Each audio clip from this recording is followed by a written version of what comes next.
আজকে আমরা জানব মৌলিক সংখ্যা কি এবং মৌলিক সংখ্যা কাকে বলে। আজকে আমরা ক্লাসে মৌলিক সংখ্যা সম্পর্কে পরিচিত হব। চলো শুরু করি। মৌলিক সংখ্যা যে সকল সংখ্যাকে এক এবং ওই সংখ্যা ছাড়া অন্য কোনো সংখ্যা দ্বারা নিঃশেষে বিভাজ্য করা যায় না তাদেরকে মৌলিক সংখ্যা বলে। যেমন 2, 3, 5, 7, 11, 13, 17 এবং 19 হচ্ছে মৌলিক সংখ্যা। এছাড়াও আরও অনেক মৌলিক সংখ্যা রয়েছে।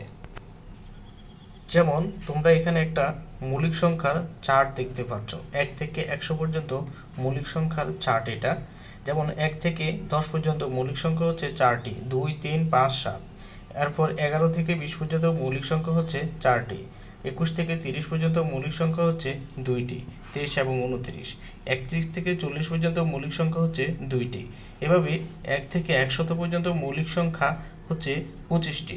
1 থেকে 100 পর্যন্ত মৌলিক সংখ্যা হচ্ছে 25টি এবং এই 25টি মৌলিক সংখ্যার যোগফল হচ্ছে 1060। বিভিন্ন প্রতিযোগিতামূলক পরীক্ষায় এসে থাকে যে 1 থেকে 100 পর্যন্ত মৌলিক সংখ্যার সমষ্টি বা যোগফল কত, তখন উত্তর হবে 1060। বা আবার এরকম প্রশ্ন আসে যে 1 থেকে 100 পর্যন্ত মৌলিক সংখ্যা কতটি, উত্তর হচ্ছে 25টি।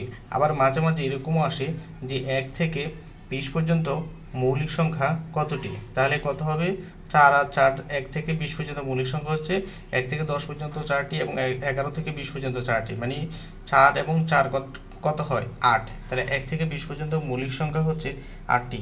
আবার এরকম আসে যে 1 থেকে 50 পর্যন্ত মৌলিক সংখ্যা কতটি, তাহলে 1 থেকে 50 পর্যন্ত মৌলিক সংখ্যা হচ্ছে 15টি। তারপর হচ্ছে 51 থেকে 100 পর্যন্ত মৌলিক সংখ্যা কতটি, তাহলে হচ্ছে 10টি। যে তোমরা এই প্রশ্নগুলা মনে রাখবে, বিভিন্ন পরীক্ষায় এরকম প্রশ্ন এসে থাকে। তো আজ আমরা মৌলিক সংখ্যা সম্পর্কে জানলাম।